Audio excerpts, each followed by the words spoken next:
Cayo Lara ha hecho referencia en las últimas semanas al poder de las 1.400 familias más poderosas y de los banqueros que han doblegado al gobierno. Ha hablado de que el dinero de los beneficios de la banca se dediquen a dar una salida social a la crisis y a alimentar economías productivas. ¿Qué más se necesitará para salir de la crisis teniendo en cuenta que el contexto actual no es el que más invita a la empresa privada a invertir en la economía? Para Izquierda Unida, básicamente, esta crisis es una crisis de demanda, ¿no? Es el fin de... Bueno, es el inicio de una crisis que viene de las medidas de ajuste neoliberal y de la contraofensiva capitalista que se produce a partir de Thatcher y Reagan, ¿no?, en los años 80, con retrocesos importantes de la izquierda y del movimiento sindical, con derrotas importantes, con el hundimiento de la Unión Soviética y de los países del Este, que aunque bien hundidos están por lo que aquello supuso para esos países, era un contrapeso importante para el movimiento obrero occidental, en este caso europeo. Y sí que es cierto que esta vez han demostrado que no tienen ninguna intención de refundar el capitalismo, ni siquiera desde el interior, ¿no? Por tanto, ya no hay que diferenciar entre reformistas blandos o duros, y para nosotros lo que hay que hacer es una inversión pública donde el Estado tome las riendas de la economía. No hay que olvidar que la Constitución española, esa Constitución tan manida por ellos cuando se habla de autodeterminación o de monarquía, pero muy olvidada cuando se habla del capitulado socioeconómico, deja muy claro que el Estado es el principal agente de la economía y que además el Estado tiene la obligación de velar por el interés público en un momento de crisis como el actual.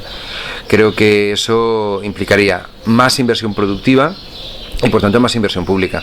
Entonces hemos calculado que son necesarios entre 10.000 y 11.800 millones de euros para reactivar la economía española. Si te fijas, es lo contrario de lo que ha propuesto Zapatero, que es congelar, en definitiva, la inversión en 15.000 millones de euros, no solamente por los 6.000 millones de inversión directa que se retiran en el plan de ajuste, sino por el resto que se eliminan congelando las pensiones o bajando el salario de los trabajadores públicos. Es decir, la demanda se va a contraer, la capacidad de compra de los salarios se va a contraer aún más y por tanto las economías familiares van a tener que ajustarse el cinturón, con lo cual se va a enfriar la economía y eso va a provocar más desempleo y menos capacidad productiva de España, con lo cual habría que acometer una serie de reformas estructurales totalmente diferentes, ¿no? Pero decir que se puede hacer con las medidas que Izquierda Unida planteó encima de la mesa en el mes de febrero en las conversaciones con el gobierno, que es primero con una reforma fiscal, de tal forma que volvamos a los parámetros del año 2006. Si te fijas, no es necesariamente revolucionario, eso ya existía. La reposición del impuesto de patrimonio, que nos permitiría tener 2.200 millones de euros, que por cierto van directamente a las comunidades autónomas. Después sumir el último tramo del IRPF del 43% al 46%, y después, como te decía, la restitución de otros impuestos como el de sociedades, que también se bajó. Curiosamente nunca se atrevió la derecha a bajar el impuesto de sociedades, ni Franco bajó el impuesto de sociedades, lo bajó el gobierno de Zapatero.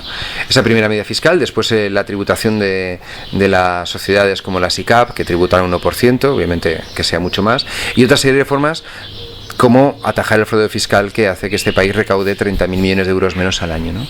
Con eso estamos hablando de una recaudación para políticas sociales, políticas económicas y políticas laborales que permitirían salir de la crisis.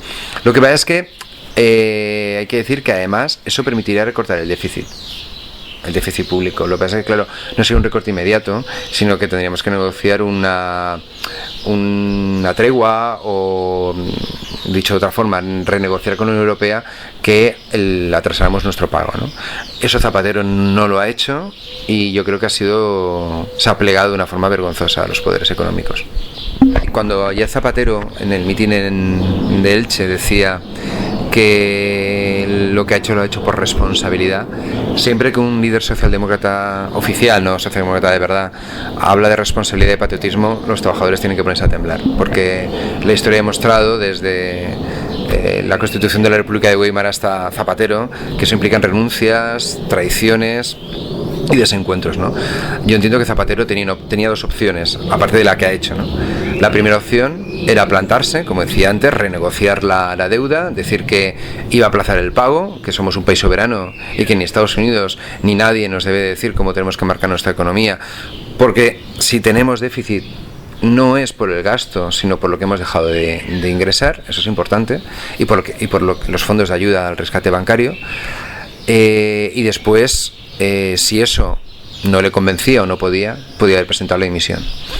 En este país solamente ha habido un presidente del gobierno que presentó la dimisión, que fue Adolfo Suárez, precisamente porque estaba en contra de la presión norteamericana para que España entrara en la OTAN.